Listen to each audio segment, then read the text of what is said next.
أحب الوفاء بشتى الصور، أحب الوفي الأمين الأغر، فأهل الوفاء كلون السحاب وحسن الربيع وماء المطر.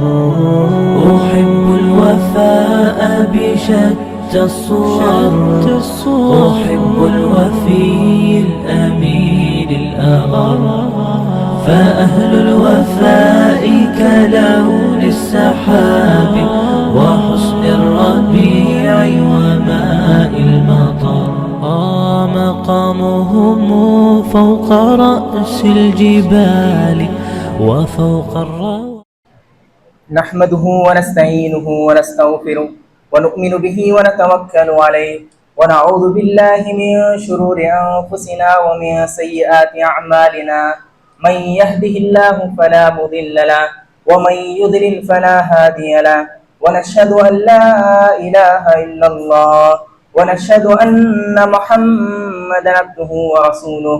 أما بعد، فإن خير الحديث كتاب الله وخير الهدي هدي محمد صلى الله عليه وسلم، وشر الأمور محدثاتها وكل محدثة بدعة وكل بدعة ضلالة وكل ضلالة في النار. أعوذ بالله السميع العليم من الشيطان الرجيم. بسم الله الرحمن الرحيم. يا أيها الذين آمنوا اتقوا الله حق تقاته ولا تموتن إلا وأنتم مسلمون.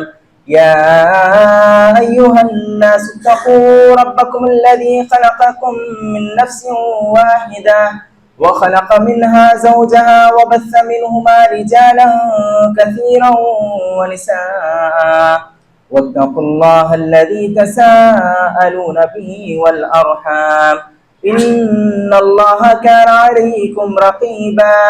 يا أيها الذين آمنوا اتقوا الله وقولوا قولا سديدا يصلح لكم أعمالكم ويغفر لكم ذنوبكم، ومن يطع الله ورسوله فقد فاز فوزا عظيما.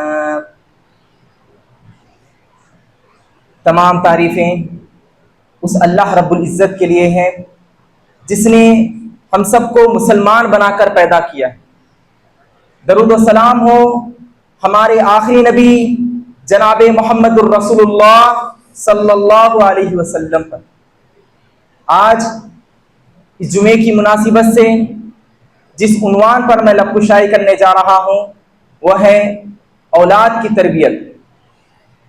حضرات، اولاد ایک بڑی نعمت ہے. اولاد زینت ہے، اولاد رونق ہے، اور جس گھر میں اولاد ہو اس گھر میں رونق ہوتی. تو آج اس مناسبت سے کہ بچوں کے اسکولز کے ہالیڈیز دیے گئے ہیں تو بچوں کی جو تربیت ہونی چاہیے اس مہینے کے اندر بھی ہم بہت زیادہ کر سکتے ہیں. اس لحاظ سے آج اس جمعے کی مناسبت سے اولاد کی تربیت کے سلسلے میں آپ لوگوں کے سامنے بیان کیا جا رہا ہے. حضرات، اللہ تعالیٰ قرآن کے آیت میں فرماتے ہیں یا ایھا الذین آمنوا قوا انفسکم واہلیکم نارا. اے ایمان والو، تم اپنے نفس کو، اپنے اہل و عیال کو آگ سے بچاؤ. اپنے نفس کو، اپنے اہل عیال کو آگ سے بچاؤ. سب سے پہلے یہاں پر اللہ تعالیٰ مخاطب ہوتے ہیں ایمان والوں سے، اور پھر اللہ تعالیٰ سب سے پہلے مرد حضرات سے یہاں پر مخاطب، یہاں پر مرد حضرات سے مخاطب، کیونکہ اللہ تعالیٰ قرآن کی آیت میں فرماتے ہیں الرجال قوامون علی النساء. مردوں کو اللہ تعالیٰ نے ہر جگہ اونچائی دی، ہر جگہ بلندی دی، ہر جگہ ان کا مرتبہ اللہ تعالیٰ نے اونچا رکھا ہے. اسی لحاظ سے اللہ تعالیٰ نے سب سے پہلے یہاں پر مردوں کو مخاطب کیا کہ تم اپنے نفس کو اور پھر جو اپنے اہل عیال ہیں یعنی آپ کے جو بیوی ہیں جو آپ کے بچے ہیں، جو آپ کے گھر والے ہیں، ان سب کو آگ سے بچاؤ۔ وقودها الناس والحجارہ، جس کا ایندھن لوگ ہوں گے، جس کا ایندھن لوگ ہوں گے اور پتھر ہوں گے۔ اور پھر اللہ تعالیٰ فرماتے ہیں علیہا ملائکۃ غلاظ شداد، اور اس آگ پر، اس جہنم پر جو سخت مزاج کے جو فرشتے ہوتے ہیں وہ وہاں پر ہوں گے، اور جو کچھ بھی اللہ تعالیٰ انہیں حکم دیں گے وہ کریں گے، اور وہ اللہ تعالیٰ کی نافرمانی نہیں کریں گے۔ تو یہاں پر جو جہنم ہے، جو آگ ہے، اس کی سختی کے بارے میں لوگوں کو بیان کیا جا رہا ہے کہ تم یہ سخت عذاب، یہ سخت آگ، یہ سخت جہنم جس کے بارے میں آپ کے سامنے ذکر کیا جا رہا ہے، تم اپنے آپ کو بھی، اپنے اہل و عیال کو بھی اس میں شامل کرو اور بچا لو، تم سب کو بچا لو۔ اور یہ کام کس کا ہے؟ یہ کام مردوں کا ہے، جو گھر کے بڑے ہیں۔ تو ان لوگوں کا کام ہے کہ تم اپنے آپ کو بھی بچاؤ، اپنے گھر والوں کو بھی بچاؤ۔ اس لحاظ سے جب تم اپنا محاسبہ کر لیتے ہو، تم اپنا محاسبہ کر لیتے ہو، تو اس کے بعد جو آپ کے گھر والے ہیں ان کا محاسبہ آپ کے لیے ضروری ہے۔ اس کے اندر بیوی کے بعد جو سب سے پہلے آپ کے لیے شامل حال ہیں، جو آپ کے لیے آتے ہیں، وہ ہے آپ کے بچے، آپ کے اولاد۔ قرآن کے اندر اللہ تعالیٰ نے بچوں کے سلسلے میں دو نظریے پیش کیے ہیں۔ ایک نظریہ اللہ تعالیٰ نے بیان کیا کہ المال والبنون زینت الحیات الدنیا، کہ جو مال ہے، جو بچے ہیں، یہ زینت ہے، یہ زینت ہے۔ جب بچے آپ کے گھر میں ہوتے ہیں تو رونق آ جاتی ہے، بچے گھر میں ہوتے ہیں تو سکون رہتا ہے، بچے گھر میں ہوتے ہیں تو خوشیاں آ جاتی ہیں۔ اور اس کے بعد اللہ تعالیٰ نے اس کا دوسرا نظریہ پیش کیا ہے اور فرمایا انما اموالکم و اولادکم فتنہ، تمہارے مال، تمہاری اولاد تمہارے لیے فتنہ ہے۔ کیا ہے؟ فتنہ۔ یہ دوسرا نظریہ ہے۔ اور ایک آیت میں اللہ تعالیٰ فرماتے ہیں یا ایھا الذین آمنوا ان من ازواجکم و اولادکم عدو لکم فاحذروہم، اے ایمان والو، تم میں کے جو بعض ہیں جن کے بیویاں، جن کے بچے تمہارے دشمن ہیں، کیا ہے؟ تمہارے دشمن ہیں، بس تم ان سے بچ کر رہو۔ یہاں پر اللہ تعالیٰ بچوں کو فتنہ کہا، ایک آیت میں بچوں کو دشمن کہا۔ کیوں کہا بھائی؟ کیونکہ اللہ تعالیٰ یہ بیان کرنا چاہتے ہیں کہ جب آپ کی اولاد صالح ہو، جب آپ کے بچے اچھے ہیں، جب آپ کے بچے فرما بردار ہیں، جب آپ کے بچے توحید پرست ہیں، جب آپ کے بچے بدعات و خرافات سے بچ کر ہیں، تو آپ کے لیے نعمت ہے، آپ کے لیے زینت ہے۔ لیکن آپ کے بچے آپ کے نافرمان ہیں، اللہ کی نافرمانی کرتے ہیں، توحید پرست نہیں ہیں، بدعات و خرافات میں ملوث ہیں، تو وہ آپ کے لیے دشمن ہے۔ اور جو بندہ، جس کی بیوی اور جس کے بچے دیندار نہ ہو، جس کے بچے بیوی فرما بردار نہ ہو، تو اسے آخرت کی جہنم ضرورت نہیں ہے، بلکہ یہ دنیاوی زندگی ہی اس کے لیے کافی ہے، یہی اس کے لیے جہنم ہے، یہی اس کے لیے خسارہ ہے۔ کیونکہ جو اولاد نافرمان ہے، جو اولاد اللہ کی فرما برداری نہیں کرتی ہے، وہ کبھی بھی اپنے ماں باپ کی فرما برداری نہیں کر سکتی۔ جو اولاد اللہ کو راضی نہیں کر سکتی، وہ اولاد کبھی بھی اپنے ماں باپ کو راضی نہیں کر سکتی۔ تو جن کی بیویاں اور جن کے بچے نافرمان ہیں، ان کے لیے دنیاوی زندگی جہنم ہے، اور اس مرد کے لیے یہ لوگ دشمن ہیں۔ اب ہم نے آپ لوگوں کے سامنے دو نظریے پیش کیے ہیں کہ بچے زینت بھی ہیں، بچے فتنہ بھی ہیں۔ تو اب آئیے دیکھتے ہیں کہ ہمیں بچوں کی تربیت کس طرح کرنی چاہیے۔ جب بچہ پیدا ہو جاتا ہے، اسی وقت سے بہت سارے حقوق ہمارے سامنے عائد ہو جاتے ہیں اور ماں باپ کے لیے عائد ہو جاتے ہیں، جو ماں باپ کو کرنا لازمی ہے، ضروری ہے۔ اور بچے اسی طرح بنتے ہیں جس طرح ماں باپ بناتے ہیں۔ جس طرح ایک پودا ہوتا ہے، جب اسے لگاتے ہیں، جب وہ بڑا ہوتا رہتا ہے، تب آپ اسے صحیح معنوں میں اسے کھڑا رکھنا چاہتے ہیں تو لکڑی باندھتے ہیں تو وہ بہترین انداز میں کھڑا رہتا ہے۔ اسی طرح آپ اپنے بچے کو بہترین بنانا چاہتے ہیں تو آپ کی تربیت، آپ کی جو تربیت آپ بچوں کو بچپن میں کرتے ہیں وہ آپ کے بچوں کو بڑے ہونے کے بعد اسے بہترین بناتی ہے، اسے پاورفل بناتی ہے۔ تو جو فرما بردار بچے ہیں وہ آپ اس کو بنانا چاہتے ہیں، اللہ کو راضی کرنے والا بچہ آپ بنانا چاہتے ہیں، تو یہ ساری چیزیں جو اسلام نے بیان کی ہیں ان سب پر آپ کو عمل کرنا چاہیے۔ سب سے پہلے جب بچہ پیدا ہو جاتا ہے تو 7ویں دن حق بنتا ہے کہ آپ اس کا عقیقہ کریں، آپ اس کا عقیقہ کریں، اور اس کے بعد آپ اس کا اچھا نام رکھیں، ایسا نام رکھیں جو اس کے اخلاق پر متاثر کرے، جو بہترین نام ہو، اور ایسا نام بھی نہ ہو جس کے اندر شرک پایا جاتا ہو، ایسا نام بھی نہ ہو جس کے اندر اللہ کی نافرمانی ہو۔ تو اللہ کے نبی صلی اللہ علیہ وسلم سے جب پوچھا گیا کہ سب سے اچھے نام کون سے ہیں تو اللہ کے نبی صلی اللہ علیہ وسلم نے فرمایا عبداللہ اور عبد الرحمن۔ تو ایسے نام آپ چنیں جو قرآن کے اندر ہیں، اور ایسے نام آپ نہ چنیں جس کے اندر شرک کی بو پائی جاتی ہو اور اللہ کی نافرمانی پائی جاتی ہو۔ اور اس کے بعد جو جسمانی صحت ہے اس کے بارے میں آپ بچپن سے ہی خیال کریں۔ آپ دیکھ سکتے ہیں کہ جو دور جاہلیت تھا اس کے اندر بھی، اور جب اسلام آیا اس وقت بھی جو عرب کے لوگ تھے وہ لوگ اپنے بچوں کو دودھ پلانے کے لیے جو لوگ ولیجز کے اندر ہوتے تھے ان لوگوں کو دیا کرتے تھے تاکہ ان کی جسمانی حالت، ان کی جسمانی صحت بہت مضبوط رہے۔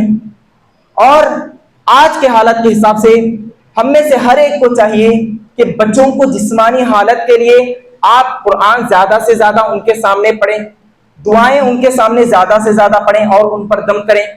جس طرح کہ شیطان بچوں کو سب سے زیادہ منتشر کر دیتا ہے، ان پر وسوسے کرتا ہے، ان کو ان کے ساتھ کھیلتا ہے، تو ہم میں کے ہر ایک ماں باپ کو چاہیے کہ آپ اپنے بچوں کو دعا پڑھیں اور ان پر دم کریں، جیسا کہ نبی کرم صلی اللہ علیہ وسلم ان کے نواسوں کو دعا پڑھتے تھے اعوذ بکلمات اللہ التامہ ومن کل شیطان وہامہ ومن کل عین لامہ۔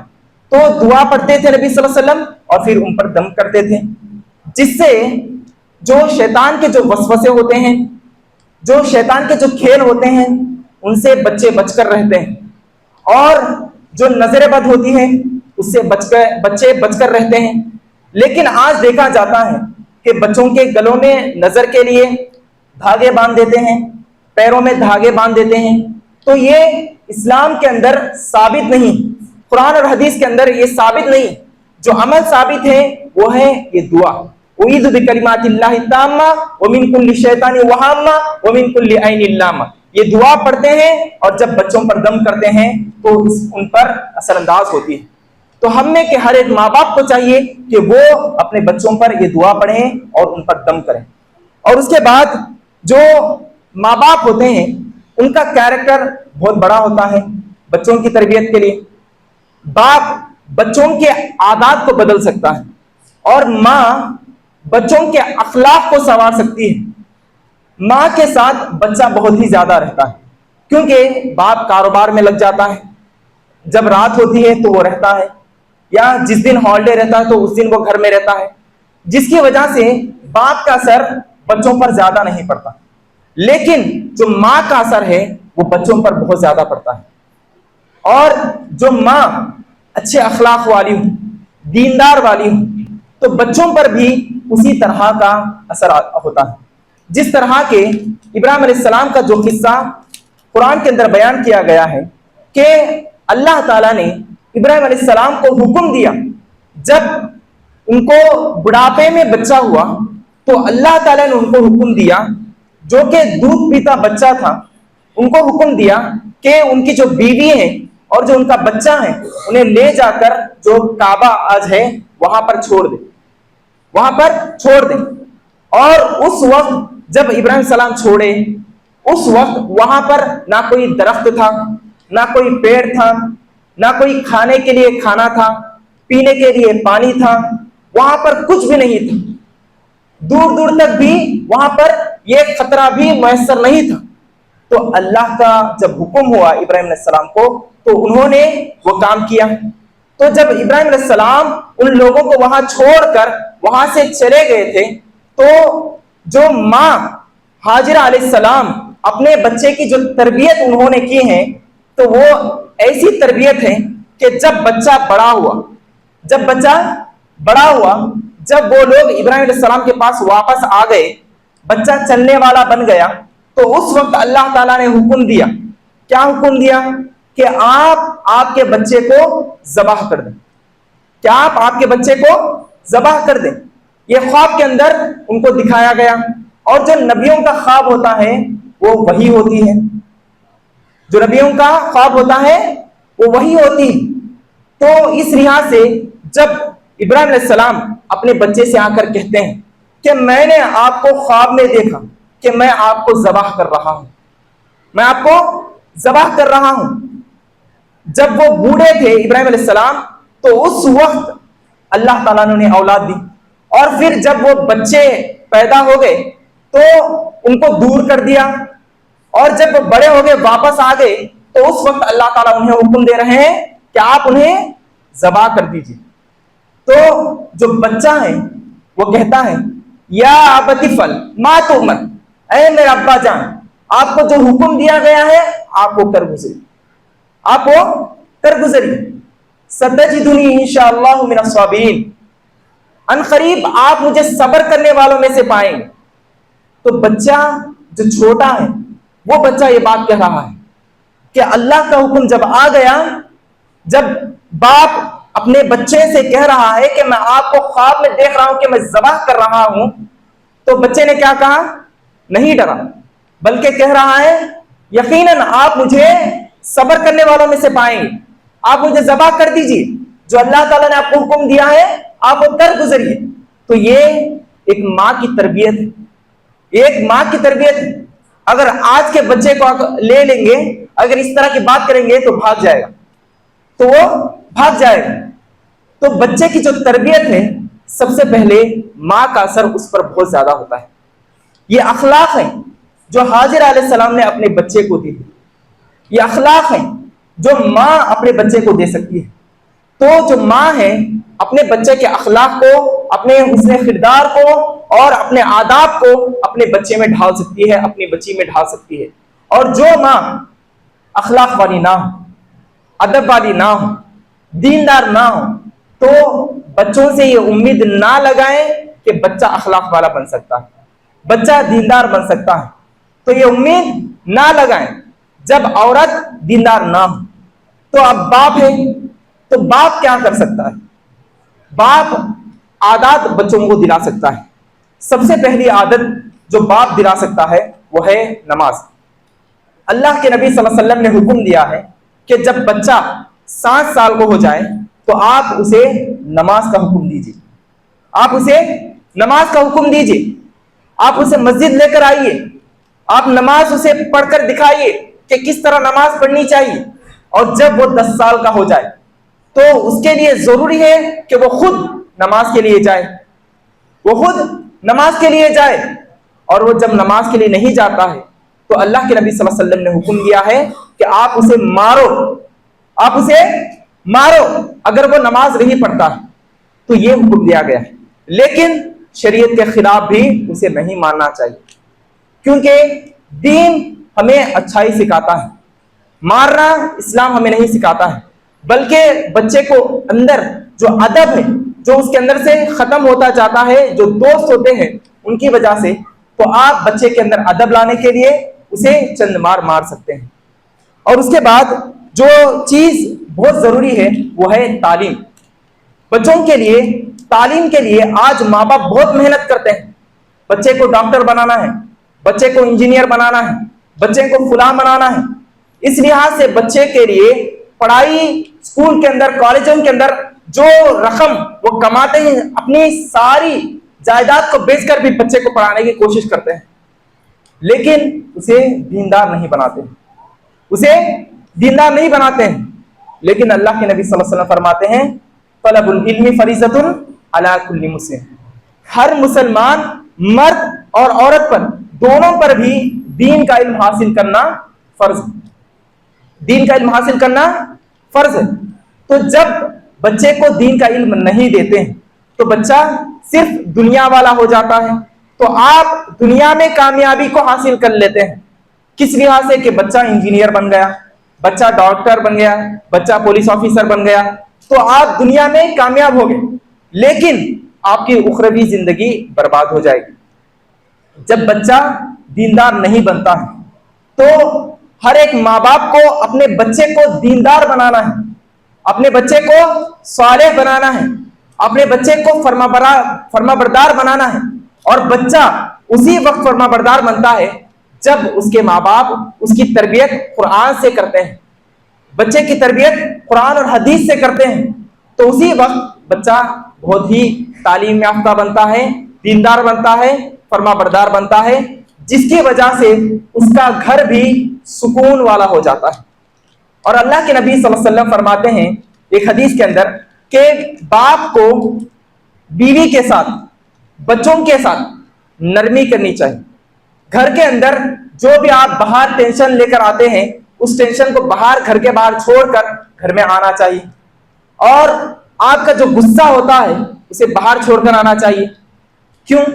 کیونکہ نبی صلی اللہ علیہ وسلم فرماتے ہیں اذا اراد اللہ باہل بیت خیرا ادخل علیہم الرفق، جب اللہ تعالی کسی گھر کے بارے میں خیر سوچتے ہیں، ارادہ کرتے ہیں، تو اللہ تعالیٰ اس گھر میں نرمی پیدا کر دیتے ہیں۔ باپ اگر نرم ہوتا ہے تو بیوی اس کی نرم ہو جاتی ہے، اس کے بچے نرم ہو جاتے ہیں، جس کی وجہ سے اس کے گھر کے اندر سکون چھایا رہتا ہے۔ جب باپ باہر کے ٹینشن گھر میں لے کر آتا ہے کاروبار کے سلسلے میں، اور گھر میں آ کر اپنی جو غصہ ہے اس کو نکالتا ہے بیوی پر، تو بچے وہ دیکھتے ہیں، یا بچوں پر غصہ نکالتا ہے تو وہ بچے دیکھتے ہیں، جس کی وجہ سے جو گھر کا ماحول ہوتا ہے وہ بگڑ جاتا ہے۔ اسی لیے اللہ کے نبی صلی اللہ علیہ وسلم فرماتے ہیں جب تم اپنے گھر کو سکون والا بنانا چاہتے ہو تو تم سب سے پہلے نرم بن جاؤ، تم سب سے پہلے نرم بن جاؤ۔ تم جب گھر میں آؤ تو آپ کے جو ٹینشن ہے، جو آپ کا غصہ ہے، سب کچھ باہر چھوڑ کر آؤ، اور بیوی کے ساتھ، بچوں کے ساتھ اچھے اخلاق کے ساتھ پیش آؤ۔ تو جو آپ کے اخلاق ہیں وہی آپ کے اخلاق جو آپ کے بچے ہیں ان کے عادات کے اندر بدل جاتے ہیں، بچوں کے عادات کے اندر بدل جاتے ہیں۔ تو آپ کے بچے کو نماز کی عادت دلا سکتے ہیں، آپ کے بچے کو تعلیم کی عادت دلا سکتے ہیں، فرما برداری کی عادت دلا سکتے ہیں، اور آپ کے بچے کو حسن اخلاق کی عادت دلا سکتے ہیں۔ لوگوں کے ساتھ کس طرح بات کرنا ہے بچہ باپ سے سیکھتا ہے، بچہ باپ سے سیکھتا ہے، کیونکہ بچہ جب باہر جاتا ہے تو باپ کے ساتھ باہر جاتا ہے، بہت ہی زیادہ باپ کے ساتھ باہر جاتا ہے۔ تو باپ جب لوگوں کے ساتھ گفتگو کرتا ہے، گالی گلوچ کے ساتھ بات کرتا ہے، ایسی گفتگو کرتا ہے جو شائستہ نہیں ہے، تو بچہ بھی اپنی زبان پر وہ الفاظ لے کر آتا ہے، اور بچہ بھی اسی طرح کا اختیار، جو الفاظ باپ اختیار کر کے ہے اسی طرح کے الفاظ بیٹا بھی اختیار کر لیتا ہے۔ تو باپ کا کردار عادات کے اندر بہت ہی زیادہ ہے۔ تو ہر ایک باپ کو چاہیے کہ وہ بچے کے سامنے ایسے الفاظ استعمال نہ کریں جو شائستہ نہ ہو، گالیاں بچوں کے سامنے نہ دیں، اور ہر ایک مسلمان کو بھی چاہیے کہ وہ گالی نہ دے، اور ایک مسلمان کے لیے گالی دینا جائز نہیں ہے۔ اور جب بچہ غلطی کرتا ہے تو ماں باپ کہتے ہیں ابھی بچہ ہے چھوڑ دیجیے، بچہ ہے، چھوٹا بچہ ہے۔ جب کوئی اسکول کے اندر ایک پنسل چرا کر لے کر آتا ہے، چھوٹا بچہ ہے چھوڑ دیجیے، گالی دے رہا ہے، چھوٹا بچہ ہے چھوڑ دیجیے، اس طرح کے الفاظ ماں باپ استعمال کرتے ہیں۔ تو نبی کریم صلی اللہ علیہ وسلم جو سیرت ہے اس کے اندر ہمیں بات معلوم ہوتی ہے کہ حسن رضی اللہ تعالیٰ عنہ کے ساتھ نبی کریم صلی اللہ علیہ وسلم باہر جا رہے تھے، تو حسن رضی اللہ تعالیٰ عنہ بچے تھے، وہاں پر کھجور پڑا ہوا تھا، کھجور اٹھا کر کھا لیے، تو نبی کریم صلی اللہ علیہ وسلم نے کہا کہ تھوک دو، تھوک دو۔ کیوں کہا؟ کیونکہ نبی صلی اللہ علیہ وسلم فرماتے ہیں کہ جو انبیاء ہیں، جو رسول ہیں، ان کے لیے جو صدقے کا مال ہے، جو زکوٰۃ کا مال ہے، ان کے لیے حرام، تو آپ نہیں کھا سکتے۔ بچہ ہے، کیا ہے، حسن رضی اللہ تعالیٰ عنہ بچے تھے، تو نبی کریم صلی اللہ علیہ وسلم یہ کہہ کے چھوڑ دیتے تھے کہ بچہ ہے چھوڑ دو۔ نبی کریم صلی اللہ علیہ وسلم نے یہ نہیں کیا، بلکہ کہا کہ تم تھوک دو، زور سے نبی کریم صلی اللہ علیہ وسلم نے ان کے سامنے کہا۔ تو ہر ایک ماں باپ کو ہی چاہیے کہ جب بچہ کوئی غلطی کرتا ہے تو اسے روکیں۔ جب وہ بچپن میں غلطی کرتا ہے تو آپ اسے روک دیتے ہیں، تو وہ جب بڑا ہو جاتا ہے تو وہ غلطی نہیں کرتا ہے۔ جب بچپن میں وہ اگر کوئی چھوٹی سی بھی چوری کر لیتا ہے، آپ اسے روک دیتے ہیں، تو وہ بڑے ہونے کے بعد چوری نہیں کرتا ہے اور اس کے دل کے اندر وہ خیال بھی نہیں آتا ہے۔ تو میرے بھائی، ہر ایک مسلمان کو چاہیے کہ وہ جب اپنے بچوں کو تربیت کرتے ہیں، وہ یہ خاص خیال رکھیں کہ بچے کو یہ نہ کہہ دیں، غصہ نہ کر دیں، جب وہ غلطی کرتا ہے تو اسے مار نہ دیں، نبی کریم صلی اللہ علیہ وسلم کی سیرت کے اندر آپ دیکھ لیجئے، بہت سارے صحابہ تھے جو چھوٹے بچے تھے، جو نبی کریم صلی اللہ علیہ وسلم کے پاس احادیث سیکھتے تھے، قرآن سیکھتے تھے۔ نبی کریم صلی اللہ علیہ وسلم نے اپنی پوری زندگی میں جب بچے غلطی کرتے تھے تو نبی کریم صلی اللہ علیہ وسلم نے اف تک نہیں کہا۔ کیا نہیں کہا؟ اف تک نہیں کہا۔ لیکن آپ دیکھ سکتے ہیں آج کے حالات کے اندر کہ جب بچہ کوئی چھوٹی سی بھی غلطی کر دیتا ہے تو ماں باپ گالیاں دے دیتے ہیں، مار دیتے ہیں، ڈانٹ دیتے ہیں، اور جب وہ بوڑھے ہو جاتے ہیں تو ان کو بھگتنا پڑتا ہے، بچہ باغی بن جاتا ہے۔ جب ماں باپ جب وہ بچہ رہتا ہے تو اسے مارتے ہیں، پیٹتے ہیں، ڈانٹتے ہیں، جب ماں باپ بوڑھے ہو جاتے ہیں تو بچہ اسے مارتا ہے، انہیں ڈانٹتا ہے۔ تو جب آپ بچپن میں اسے حسن اخلاق نہیں سکھاتے ہیں، جب وہ بڑا ہو جاتا ہے اور وہ حسن اخلاق کے ساتھ، ادب کے ساتھ پیش نہیں آتا ہے، تو آپ سمجھتے ہیں کہ بچہ غلط کر رہا ہے۔ لیکن یہ ماں باپ کی پرورش ہے جو انہوں نے غلط کی، انہوں نے اولاد کی جو تربیت غلط کی کہ ان کے سامنے حسن اخلاق کے ساتھ پیش نہیں آیا، ادب کے ساتھ انہوں نے پیش نہیں آیا، بلکہ ان کے سامنے انہوں نے گالی گلوچ کی۔ اور آج دیکھا بھی جاتا ہے کہ میاں بیوی بچوں کے سامنے لڑتے ہیں، جھگڑتے ہیں، جس کا امپیکٹ بچوں پر پڑتا ہے، جس کی وجہ سے بچے بھی بڑے ہونے کے بعد باغی بن جاتے ہیں۔ اسی طرح کا سلوک وہ لوگ بھی کرتے ہیں۔ تو جو ماں باپ ہیں وہ اپنے بچوں کے ساتھ حسن اخلاق کے ساتھ، حسن ادب کے ساتھ وہ پیش آئیں گے تو اسی وقت وہ لوگ، آپ کے بچے جو آپ تربیت یافتہ بنانا چاہتے ہیں، وہ تربیت یافتہ بن سکتے ہیں۔ تو میرے بھائیوں، اب بچوں کے ہالیڈیز آئے ہیں، بچوں کے ہالیڈیز کے اندر آپ بچوں کو یا تو گھمانے پھرانے کے لیے لے کر جاتے ہیں، اور جو دوسرے ایام ہوتے ہیں اس کے اندر آپ بچوں کو اسکول کی تعلیم دیتے ہیں، اس کے اندر بھی آپ دین کی تعلیم نہیں دیتے ہیں، نماز کی تعلیم نہیں دیتے ہیں، بچوں کو مسجد لے کر آتے نہیں، جس کی وجہ سے بچوں کو نماز پڑھنا بھی صحیح ڈھنگ سے آتا نہیں، کیونکہ آپ لوگوں نے بچوں کے سامنے نماز پڑھ کے انہیں نہیں دکھلائی، انہیں نماز کا طریقہ نہیں سکھلایا، اور آپ بچوں کو غلط کہتے ہیں۔ تو ماں باپ بچوں کو نماز کو لے کر آئیں، اور بچوں کو نماز کس طرح پڑھنا چاہیے اس طرح نماز بچوں کو آپ تربیت دیں گے تو بچے بھی سیکھ جائیں گے۔ اور آپ بچوں کو تعلیم یافتہ بنانا چاہتے ہیں تو آج کے دور جدید کے حساب سے بچوں کے لیے بہت ضروری ہے کہ وہ تعلیم یافتہ بنے۔ آج وہ مسلمانوں کی حالت یہ ہے کہ تعلیم کے میدان میں بہت پیچھے ہیں، یا تو کالجز کے اندر ڈراپ آؤٹ ہو جاتے ہیں، یا تو ڈگری کے اندر ڈراپ آؤٹ ہو جاتے ہیں، اور دینداری بھی نہیں ہوتی ہے، جس کی وجہ سے ایسے چھوٹے موٹے کاروبار کر لیتے ہیں اور اپنی زندگی گزار لیتے ہیں۔ تو میرے بھائیوں، آج کے دور جدید کے حساب سے ہر ایک مسلمان کو دیندار بھی بننا ہے، لائر بننا ہے، پولیس بننا ہے، ڈاکٹر بننا ہے، انجینئر بننا ہے، ہر اعتبار سے ہر مسلمان کو ہر میدان کے اندر ہونا چاہیے۔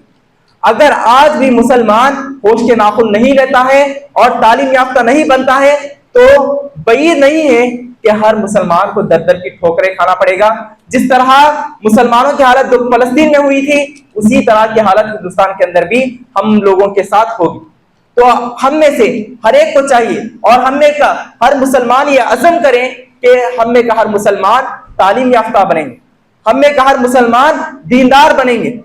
جو آپ سمر کیمپ آج چلائے جاتے ہیں ہر ایک مساجد کے اندر، تو آپ اپنے بچوں کو، آپ کے بچوں کا وقت جو ہے ضائع نہ کریں، اس کے اندر بھیجیں تاکہ وہ لوگ نماز کا طریقہ سیکھ سکتے ہیں، قرآن اور حدیث کی باتیں سیکھ سکتے ہیں، نبی صلی اللہ علیہ وسلم کی سیرت سیکھتے ہیں، سورتیں سیکھتے ہیں۔ تو اس طرح وہ لوگ تعلیم حاصل کر سکتے ہیں۔ اور بڑوں کے لیے بھی تعلیم کے میدان مساجد کے اندر کھلے ہوئے ہیں، تو آپ لوگ بھی اپنی دینداری کو نہ چھوڑیں، تعلیم کو نہ چھوڑیں۔ اللہ تعالیٰ نے ہر ایک امت کے لیے کوئی نہ کوئی معجزہ دیا ہے، لیکن اس امت کے لیے اللہ تعالیٰ نے تعلیم کا معجزہ دیا ہے۔ کیا معجزہ دیا ہے؟ تعلیم کا معجزہ دیا ہے۔ اس امت کے اندر جس کے پاس سب سے زیادہ علم ہو وہی سب سے بہترین بن سکتا ہے۔ جو بندہ تعلیم حاصل کرتا ہے، جو بندہ تجربے کار بن جاتا ہے، اسے کوئی بھی بیٹ نہیں کر سکتا ہے، کوئی بھی اسے ہرا نہیں سکتا ہے۔ تو ہم میں کا ہر مسلمان کسی بھی میدان میں جب ہم جاتے ہیں اس کے بارے میں علم ہمیں ہونا چاہیے، اس کے بارے میں تجربہ ہمیں سیکھنا چاہیے، اور ماں باپ کا فرض بنتا ہے کہ وہ اپنے بچوں کو کسی ایسے میدان میں جس سے بچوں کا فائدہ ہو، جس سے دین کا فائدہ ہو، جس سے گھر والوں کا فائدہ ہو، اس علم کے اندر بچوں کو رکھیں، اور اس کے اندر تجربہ، ماں باپ تجربے کار ہوتے ہیں کیونکہ بڑے ہوتے ہیں، بوڑھے ہوتے ہیں، جو نانا ہوتے ہیں، جو دادا ہوتے ہیں، وہ لوگ تجربے کار ہوتے ہیں، تو ان کے لیے ضروری ہے کہ بچوں کو بٹھا کر تجربے کی باتیں ان کے سامنے کریں، بچوں کو سکھلائیں، علم کی باتیں ان کے سامنے کریں، تاکہ بچہ تعلیم یافتہ بنے، جس کی وجہ سے آج کے اس دور میں وہ کامیابی کو حاصل کر لے، دنیا میں کامیابی کو حاصل کر لے اور اخروی زندگی میں کامیابی کو حاصل کر لے۔ آخر میں اللہ تعالیٰ سے دعا ہے کہ اللہ تعالیٰ ہم مسلمانوں کو حق کی بات کہنے کی توفیق عطا فرمائے، اللہ تعالیٰ ہم مسلمانوں کو جنت الفردوس میں اعلیٰ سے اعلیٰ درجہ نصیب فرمائے، اللہ تعالیٰ ہم مسلمانوں کو صراط مستقیم پر چلنے کی توفیق عطا فرمائے، اللہ تعالیٰ ہم مسلمانوں کو جو اولاد کی تربیت کر رہے ہیں انہیں قرآن اور حدیث کے مطابق تربیت دینے کی اللہ تعالیٰ توفیق عطا فرمائے، اللہ تعالیٰ ہر مسلمان کے گھر میں سکون نصیب فرمائے، اللہ تعالیٰ ہر مسلمان کو دینی تربیتی بہترین انسان بننے کی توفیق عطا فرمائے، اللہ تعالیٰ ہر مسلمان کے گھر میں سکون عطا کرے، اور جو بیمار ہیں اللہ تعالیٰ انہیں شفائے کاملہ عاجلہ نصیب فرمائے، آمین۔ وآخر دعواہم الحمد للہ رب العالمین۔